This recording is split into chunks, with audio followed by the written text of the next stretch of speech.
Good morning, everybody, out for the morning stroll with Stitch, Tootsie, and Duncan. Today is Monday, so I'm not firing on all cylinders. I had a fantastic weekend. I hope you did too. But we're going to continue the Murdaugh family murder saga. Yeah, there's more. Stay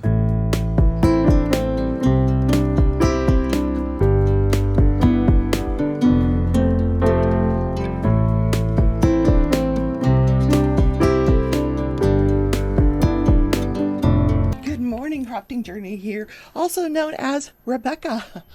Welcome to Crafting and Crime Daily, the show where I cover live trials when there's a live trial to cover. If not, I'm going to give you a true crime story. We're in the middle of the Murdaugh family murders. And I say middle because there's so much more to add. Today I'm going to tell you about the murder of Maggie and Paul Murdaugh. So I hope you guys had a great weekend. I'm telling you that I'm so excited about this new job. So today is the 15th. My last day at the job that I'm currently working is on the 30th. So 15 days, but who's counting, right?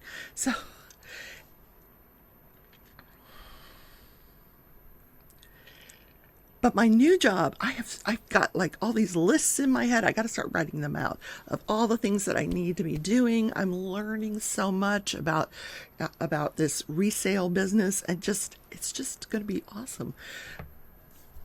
And more importantly, I know that I can do it. I'm going to be fun employed. Yay, in 14 days, 15 days, yeah. Meanwhile, I gotta check on the lawyer. What is he doing? I have to sign this document by the 18th. He's supposed to be getting me an extension. So, last night, I could not sleep. Oh my God. It's like the more I laid in that bed, the worse the pain got. So I said, let me get up and just diamond paint the pain away. Well, I took something too. I took some medicine. But I wanted to show you what I finished. Yeah, you're gonna be blown away.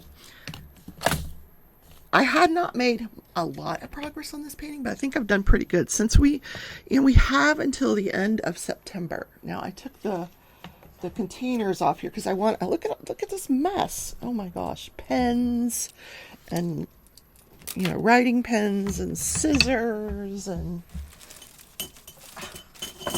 good gravy. All right, I want to show you what I did this weekend. Okay, so I can uncover that a little bit. All right, let's just uncover it for a sec.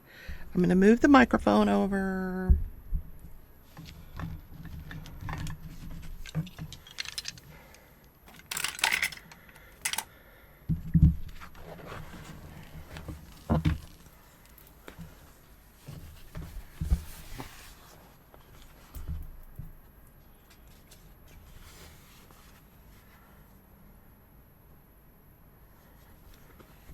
So yeah, I said, I want to do that girl. I want to finish her dress.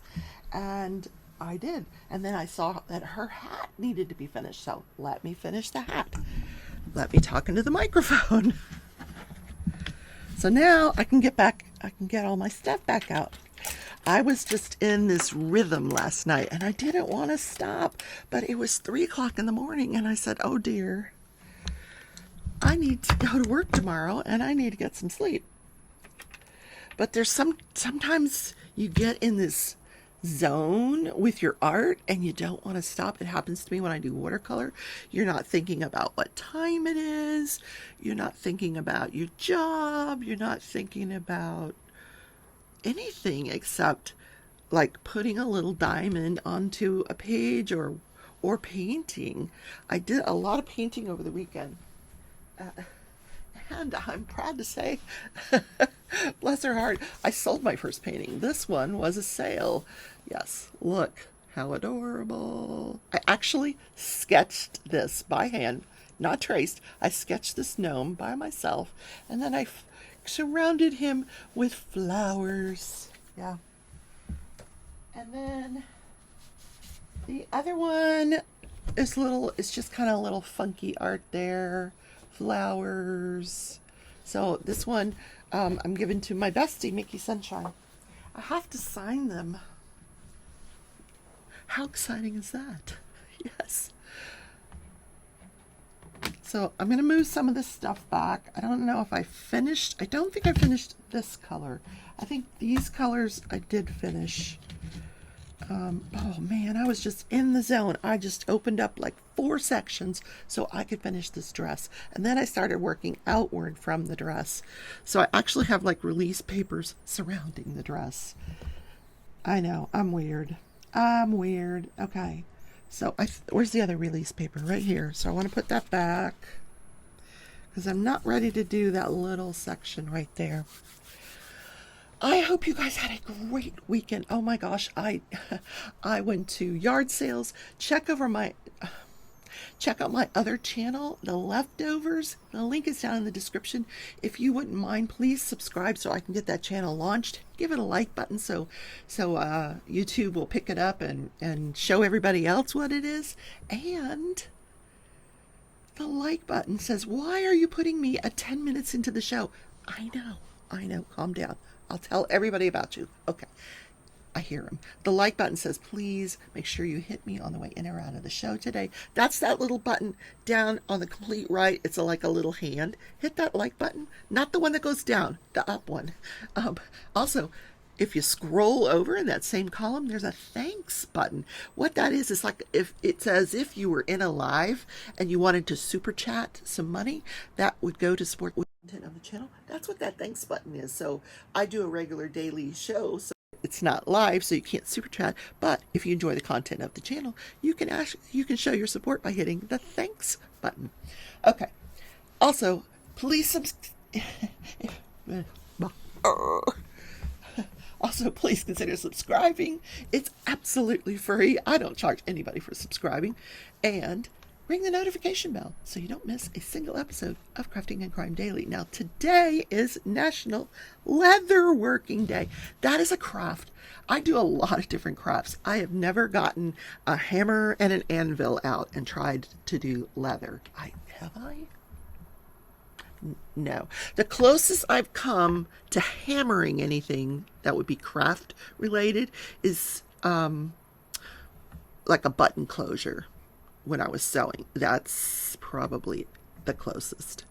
But if you see these people that do the leather, oh my gosh, they make belts and purses and saddles and oh my gosh, you name it. And it's amazing. And leather holds up so beautifully. Boots. What they can do with boots now is amazing. Okay, let me get this out. Start filling it in. What symbol is this? Okay, I may have been done with this symbol. Oh, it's way up there. You know what? It's just too far up right now. We will do that one later. What about this one? I think I'm done with that one. Where's my boxes?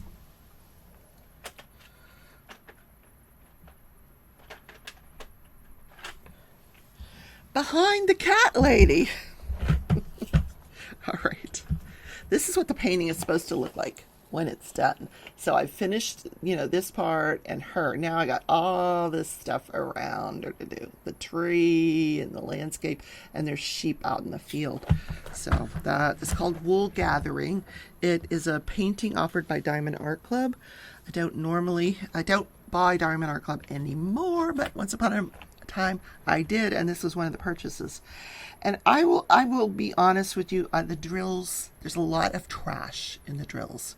They fit together okay, but there's a lot of trash in there. But I think that's with any company. Can't be critical of them for that. It's just, it is what it is. Okay, let's just do this bottom one, shall we? Well, why not? We're there, right? Except I think it's just one line. Okay, we'll just do the one line. I might single place it so I can talk to you. So, do you know anybody that does leather working? I would love to have them on the show. Just to, hear about their craft. That would be so cool. She said. All right, let's talk about Crafting and Crime, what you came here for. Hopefully Little On Crime Network or Court TV or one of the YouTube channels will have a trial on today. Now, the Nicholas Cruz death penalty case starts again on the 22nd, which is next week. So I don't know what's going on this week. Lots of sentencing has been happening, but not any live trials. So let me do a little recap of the Murdaugh family. Now, so far I have told you about the death of Stephen Smith. That was back in 2015. It is thought that Buster Murdaugh, the older son, may have had something to do with, or maybe had some kind of relationship with Stephen Smith, and we don't really know how he died, but that is still under investigation. Now, it wasn't under investigation for many years. It was a cold case, but South Carolina Law Enforcement Division picked it up and started investigating it after the murders of Maggie and Paul Murdaugh, based on something that they learned during their investigation. Interesting. Then we have the death of the housekeeper, Gloria Satterfield, who is knocked down by the dogs on the steps of the Murdaugh family home. Alec convinces her to file a lawsuit. He misappropriates all the funds from the lawsuit that's supposed to go to her children to himself, the defendant. Then we get the boating accident. Now, if you look at the Murdaugh family playlist, that'll be up here, and you can just click on that and put it on watch later. Then you can hear all about all these different events. So then we get the boating accident, which involves Paul Murdaugh. He was driving the Murdaugh family boat. It hits a piling. Mallory Beach is thrown from the boat, and she is not found for a week. And of course, she was deceased. Now, at this point in time, Paul has been charged with 3 counts of driving while intoxicated, driving the boat. 1 count for each person that was injured, the death and 2 injuries.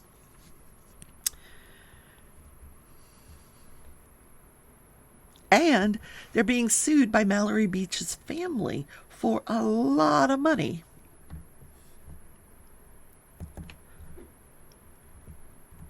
I need the light here.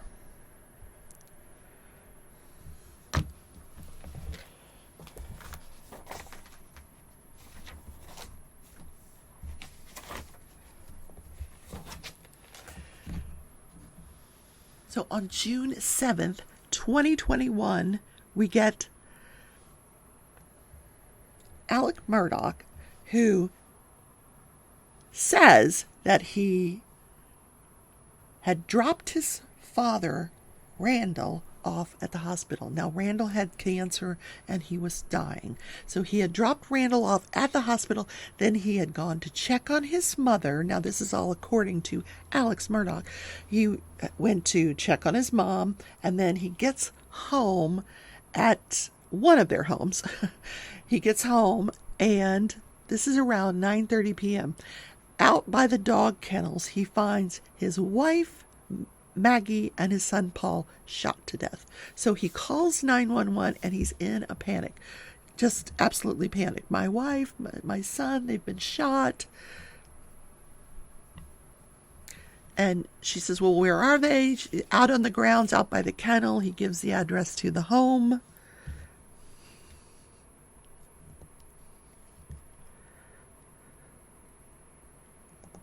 Paul had been shot twice. Once in the arm, it had gone through his arm into his head, so like a defensive wound, and one time in the chest.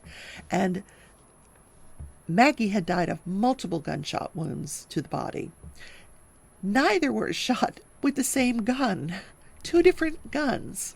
Now, this is just 3 days before there's a hearing on the boat crash. Coincidence? I don't know. During the subsequent investigation, Maggie's cell phone is found down on a rural road. How it got there, why it got there, nobody knows. Alec's alibi does not hold up, and they actually are able to show that he was on the property at the approximate time of the murder. Now, the coroner, he based his time of death on Alex's statement that he arrived back at the home between 9 and 9:30. Now that we know that he was already at that home, the time of death we're not so sure. Now, does Alec have a motive for killing Mallory and Paul? Well, Paul was about to go to jail, and Murdaughs don't go to jail. And because of this boating accident, the tides were turning on the Murdaughs. I mean, there were so many things going on with this family. You know, for decades, the Murdaughs just got away with whatever they wanted. And things were starting to crumble. They were not getting away with anything anymore. Paul was getting ready to be held accountable in court and likely go to jail. Now, what about Maggie? Why would he kill his wife? Well, he would stand to inherit everything that was hers. So who was Maggie Murdaugh? Maggie Murdaugh was born in 1968 in Nashville, Tennessee. She grew up there. She went to high school in Pennsylvania. They moved around. And then she decided she's going to go to college in South Carolina, where she meets Alec Murdaugh and falls head over heels in love with this ugly red-headed guy. Yeah, he must have been so charming. Because have you seen pictures of this guy? Yeah, I'm sorry. But she loved him. She hated where they moved, did not like this town at all, didn't have a lot of friends, and a lot of people didn't really care for her either. She was very uppity. She just thought that she was better than everybody else. But she lived there in this town with Alec because she loved him, and she seemed happy. Now, friends say that Paul was a troubled child. There's thoughts that, because Maggie suffered from postpartum depression after she had Paul, that maybe he had some kind of detachment disorder. But as Paul is growing up, he's having all of these issues, mental health issues, and he's a very violent kind of kid, and mouthy too, and just continuous behavior problems. Now, as the South Carolina Law Enforcement Division is investigating the deaths of Maggie and Paul, they learn that, in fact, Alec did not drop his father off at the hospital that day. His father was actually released from the hospital that day, and Alec appears nowhere on any surveillance footage going to and from inside this hospital. Also, by this time, we have, as you know, I told you he misappropriated funds from Gloria Satterfield. After word gets out, and like I say, the Murdaugh family's kind of imploding, 5 more people come forward to say that their funds were misappropriated by Alec Murdaugh. It's alleged that he took a total of $8.4 million from his clients over 10 years. Where did that money go? You're going to find out in another episode. So who was Buster Murdaugh? Buster Murdaugh was the oldest son. He was 6'2", 220 pounds, redheaded, and he, at the time of the boating accident, he was actually in a private law school in another state.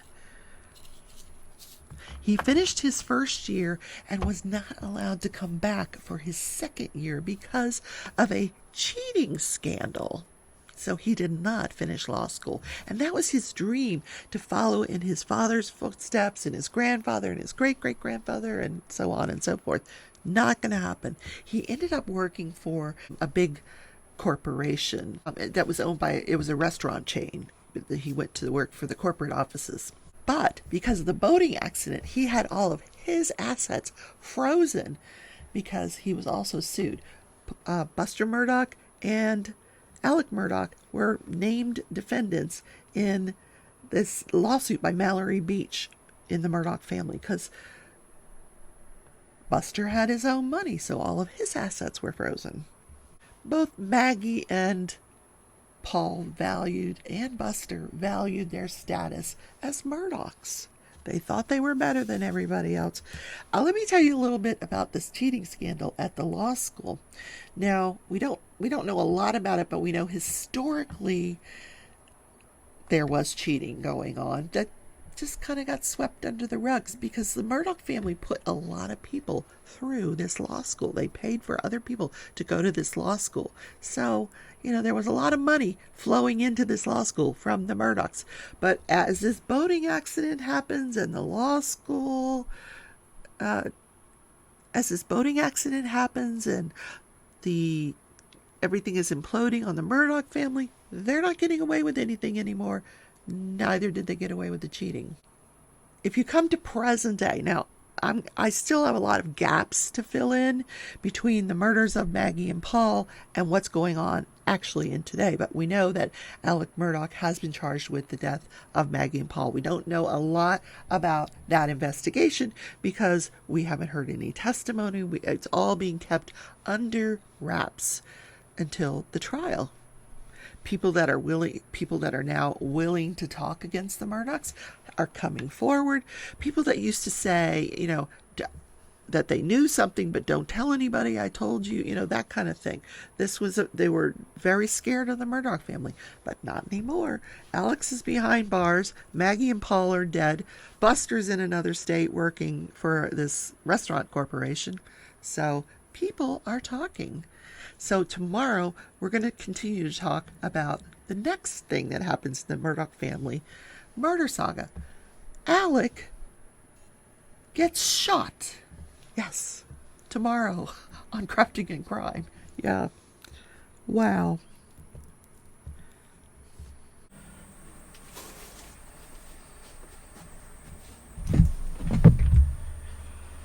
So I did want to show you, I am still getting this subscription box from Coco Daisy. I have not been doing my planner lately. I got to get back into that, especially with the new job, because I've been relying on my computer calendar, but I've got so many things I got to do to keep myself organized. So I'm not a sponsor. I am not an affiliate of Coco Daisy. This is just cute little fun accessories for your planner. It's a subscription box that I get every month. I need to cancel it. But every time I get a box, I'm like, oh, that's so pretty. And I keep going with it. So it's beautifully wrapped here. It's probably not worth the money that I am paying for it. Until I get my business launched, it's probably something I don't need to indulge in. But here is the theme for the month, Daisy Fields. Now I see like a mouse and some daisies. Super, super cute. I'll take a picture of that because you can't see it because of the glare. All right, let's see what we got here in the box. Oh, they give us washi tape. Oh, I love washi tape. So the washi tape has daisies on it. Oh my gosh. So adorable. Oh, we got these two click art pens. These click art pens are really, really nice. I'm telling you. I love them. To write into your planner. They're little fine point felt pens. So we got a yellow one and a purple one. So I do like collecting those. I'm such a collector, aren't I? Oh my god, look at these stickers. Cute little cats with a daisy. I think one's a cat, and I don't know. I'm not sure what this animal is, but I don't know what that animal is, if I'm being honest. A whole package of stickers. More stickers. It's just a lot of stickers. So this just kind of gives us some cards with some sayings on them. Plant the seeds for a brighter tomorrow, which is what I am doing in my life. Take a moment to simplify, breathe, let today be what today needs to be. I need to carry that with me, don't I? I love those little sayings. And then we have, wow, just these beautiful, beautiful stickers. Wow, so you can personalize your planner. This is the season for letting go, making room for what is new, and opportunities to grow. Did they know what's going on in my life? How do they know all this? How do they speak to me like that? Wow. Okay.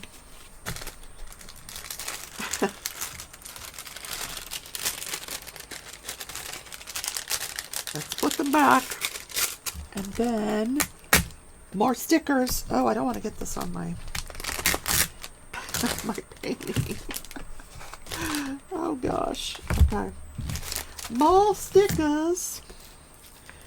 Oh my gosh. Flower pots, a kitty cat. Maybe this is a ferret. I don't know what that is. It's just super, super cute. Some books, some different flowers, ladybugs, bumblebees. Really, really cute. All right, we'll put all that away.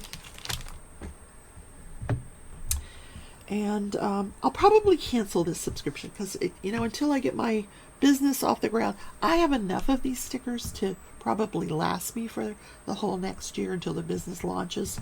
And then I'll be okay. Hey, don't forget to check out that other channel, The Leftovers. On this day in history in 1899, Henry Ford leaves his job at the Edison Company. Now, he was making $1,900 a year, which was big money in 1899. Edison Company was like an electric company. It's like a power and light company. And he was one of the big wigs. He was an engineer there. He designed things. But his hobby was to design a motor car, a motor vehicle. And he would tinker on this at home.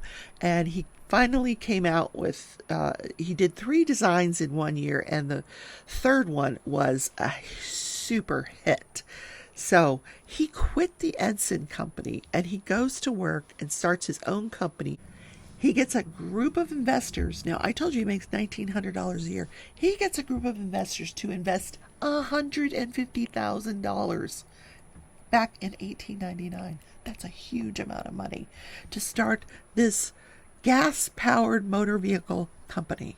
It was called the Detroit Automobile Company, and within a year, it failed. So Henry Ford started Henry Ford Motor Company, which also failed. Then he decided, one more try, he decided to start the Ford Motor Company, and that was a huge success. And by 1903, he was able to roll out a Model T, or Tin Lizzie, as it was fondly known as, car that everybody was crazy about, and he sold tons of these cars. He became one of the world's richest men. I would, if you wanted to meet people from history, he would probably be one of them. I bet he was just, oh my God, so ridiculously intelligent. Yeah. Okay. So that is the show for today, guys. I hope you enjoyed the content. Yes, I hear you like button. He's saying don't forget to hit the like button. Yes. So I will see you tomorrow on Crafting and Crime Daily with more of the Murdaugh family saga and maybe a new trial. Yeah. So guys, have a great Monday. I don't know if you're listening to this after your Monday's almost over, but I hope you had a great Monday, and I will see you tomorrow. Take care, everybody.